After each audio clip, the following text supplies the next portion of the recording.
Best Cheap Graphics Card 2023. The best graphics cards are the beating heart of any gaming PC, and everything else comes second. Without a powerful GPU pushing pixels, even the fastest CPU won't manage much. While no one graphics card will be right for everyone, we'll provide options for every budget and mindset below. Whether you're after the fastest graphics card, the best value, or the best card at a given price, we've got you covered. Number 1. GeForce RTX 4090. For some, the best graphics card is the fastest card. Pricing be damned. NVIDIA's GeForce RTX 4090 caters to precisely this category of user. It's also the debut of NVIDIA's brand new Ada Lovelace architecture, and as such will represent the most potent card NVIDIA has to offer, at least until the inevitable RTX 4090 Ti shows up. If you were disappointed that the RTX 3090 Ti was only moderately faster, till the 30% then in RTX 3080 in most workloads,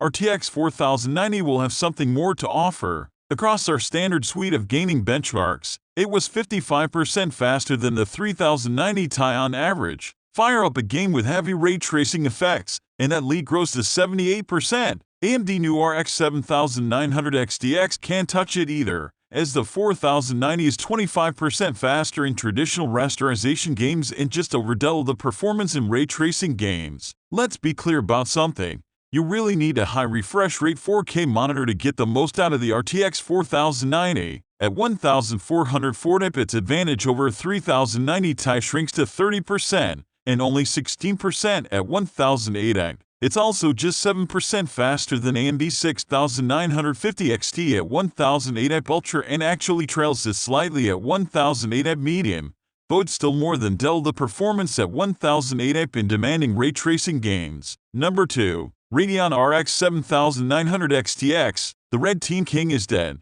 Long live the Red Team King. AMD Radeon RX 7900 XTX has supplanted the previous generation RX 6950 XT at the top of the charts, with a price bump to match. Ostensibly priced at $999, it sold out almost immediately, and now we'll need to wait for supply to catch up to demand. Still, there's good reason for the demand, as the 7900 XTX comes packing AMD's latest RDNA 3 architecture. That gives the 7900 XTX a lot more potential compute, and you get 33% more memory as well, compared to the 6950 XT. On average, the new GPU is 32% faster in our rasterization test suite and 42% faster in ray tracing games, and it delivers that performance boost without dramatically increasing power use or graphics card size. The second string RX 7900 XT falls behind by 15% as well.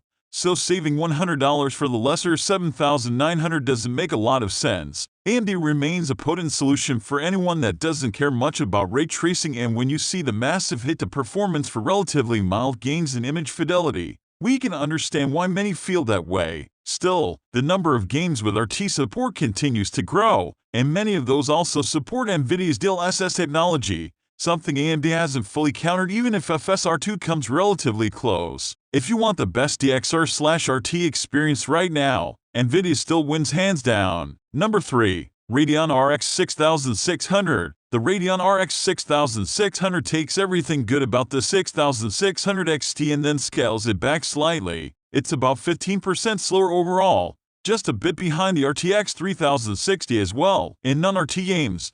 But in our testing it was still 30% faster than the RTX 3050. It's also priced to move, with the least expensive card starting at just over $200 like this ASRock RX 6600 card at Newegg. Opens in new TAD. That's a lot less than AMD official $329 MSRP, which felt somewhat high at launch. Not that we ever saw those prices in meaningful quantities until recent months, but with cards now shipping well below MSRP, this represents the market's best overall bang for the buck. Mid-range graphics cards are a competitive arena, and the RX 6600 goes up against both the RTX 3050 as well as previous generation RTX 20 series and GTX 16 series GPU. It ends up delivering your RTX 2070 performance in our testing, at least in non-ray tracing scenarios. With ray tracing enabled, however, it struggles badly. Number 4. GeForce RTX 3080. NVIDIA's GeForce RTX 3080 with the now previous generation NVIDIA Ampere architecture continues to be a great option,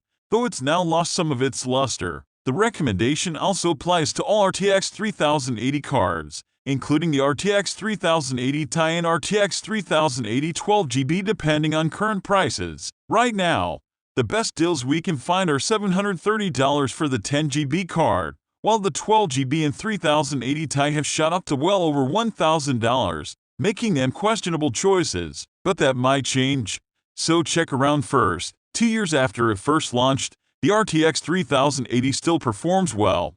DLSS also works without ray tracing and is currently available in over 200 games, so it's definitely a feature that's worth a bit extra. The biggest problem with buying an RTX 3080 series card right now is the RTX 4070/4070 Ti that are undoubtedly coming in the near future. AMD RX 7900 cards are also priced within range of the 3080 12GB and 3080 Ti, and frankly we think the RTX 3080 10GB should be selling for far less than the current $700 plus asking price. We'll need to see where the RTX 4070 models land in the coming months, which makes the prospect of spending anything north of $500 on a 30 series GPU rather unappealing. Number 5. Radeon RX 6800. AMD Navi 21 GPU like the Radeon RX 6800 represent a better value for high-end AMD cards right now. The RX 6800 provides excellent rasterization performance and can handle ray tracing games at 1080p as well, thanks to the RDNA 2 architecture. At current prices,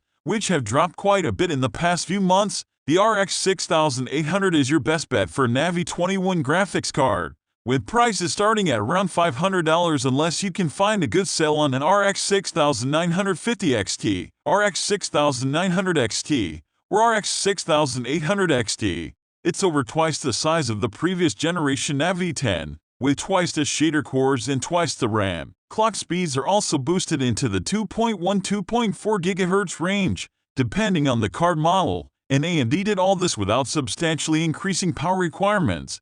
The RX 6800 has a 250 WTBP, lower than the competing RTX 3080's 320 WTBP. What's not to like? The ray tracing performance is mediocre. Due to AMD lack of hardware BVH traversal, it shares the texture units for that. There's also no tensor cores or DLSS, though FSR 2.0 at least partially makes up for that. With RDNA 3 cards now shipping, we also have to wonder how long it will be before something like an RX 7700 series arrives with better performance and efficiency than this 2 years old GPU. Number 6. Radeon RX 6650 XT.